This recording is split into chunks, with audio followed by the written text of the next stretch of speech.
Kita semua tahu kan, Indonesia itu raksasa kelapa sawit dunia. Bayangin, jutaan hektar lahan tersebar di seluruh negeri. Tapi, di balik skala yang masif ini, ada tantangan modern yang luar biasa. Nah, pertanyaannya, gimana sih teknologi bisa membentuk ulang industri yang super vital ini? Yuk, kita bedah bareng. Coba deh bayangin, Anda itu harus mengelola sebuah ekosistem yang hidup dan kompleks banget ini. Dari angkasa, jutaan pohon, kelihatannya kayak titik-titik hijau yang nggak ada habisnya, tersebar di wilayah yang super luas dan seringkali terpencil. Ini bukan lagi soal pertanian biasa, ini udah jadi operasi logistik skala raksasa. Oke, jadi pertanyaannya sekarang, gimana caranya kita ngelola semua itu dengan efisien? Dan juga berkelanjutan.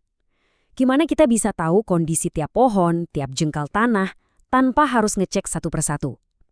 Nah, jawabannya ternyata ada di teknologi. Oke, kenalan yuk sama The Avengers-nya manajemen lahan modern. Saya sebutnya Trio Geospasial.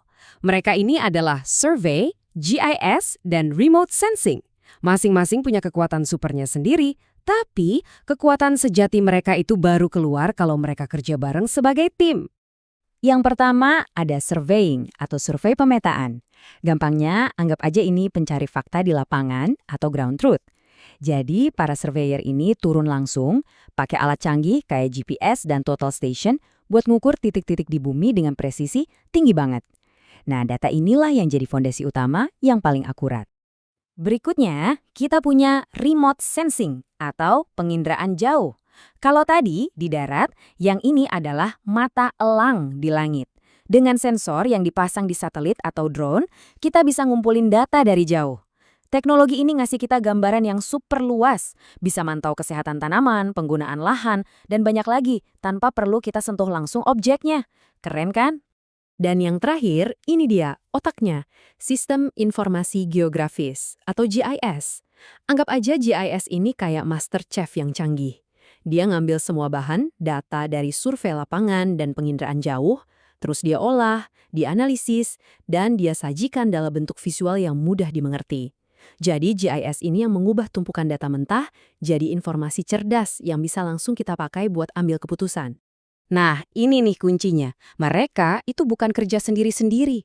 Kekuatan mereka itu ada di sinergi, di kerjasamanya. Coba bayangin, survei ngasih data lapangan yang super akurat. Remote sensing ngasih gambaran luas dari atas. Terus GIS datang sebagai perekat yang nyatuin semuanya, mengubah data-data itu jadi wawasan strategis. Satu kesatuan yang kuat banget. Oke, teorinya udah.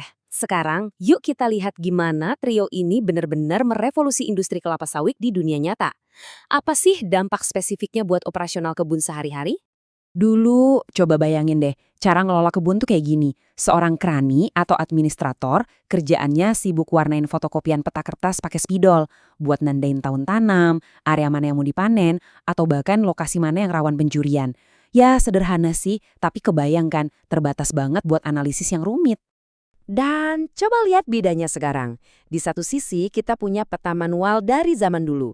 Di sisi lain, peta GIS modern yang isinya data semua. Ini tuh lompatan kuantum, bukan cuma gambar, tapi udah jadi semacam dashboard operasional yang hidup.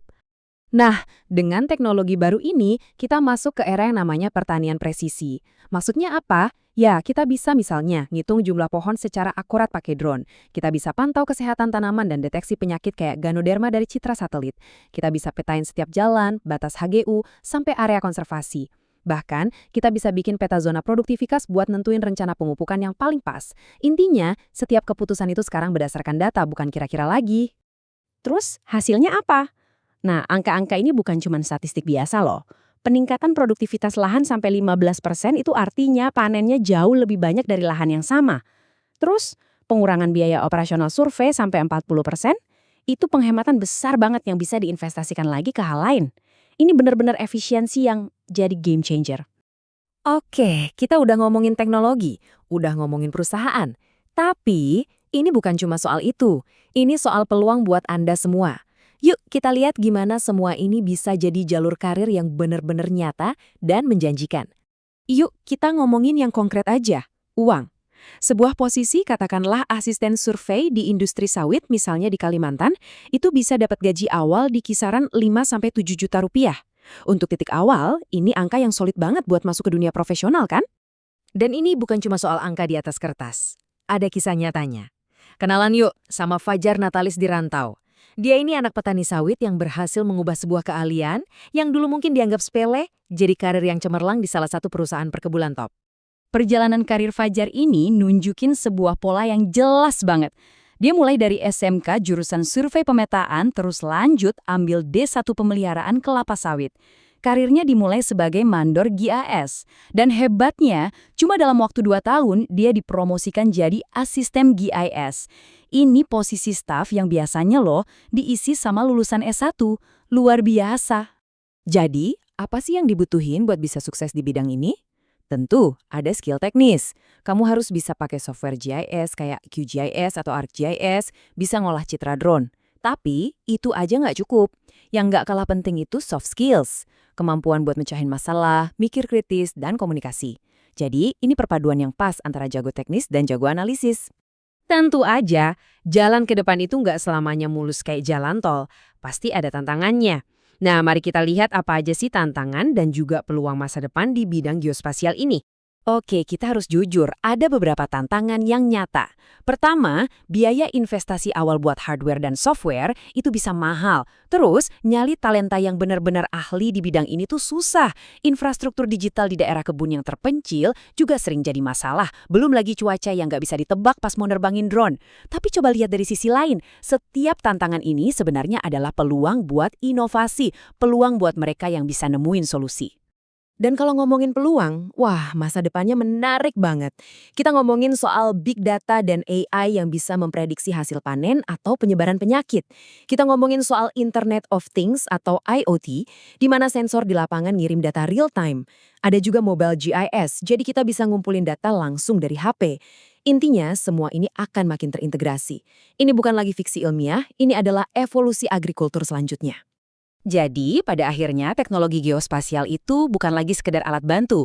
Dia sudah jadi fondasi buat kita ngambil keputusan yang lebih cerdas dan berkelanjutan. Setiap jengkal tanah, setiap hektar lahan, sekarang sedang diubah oleh data.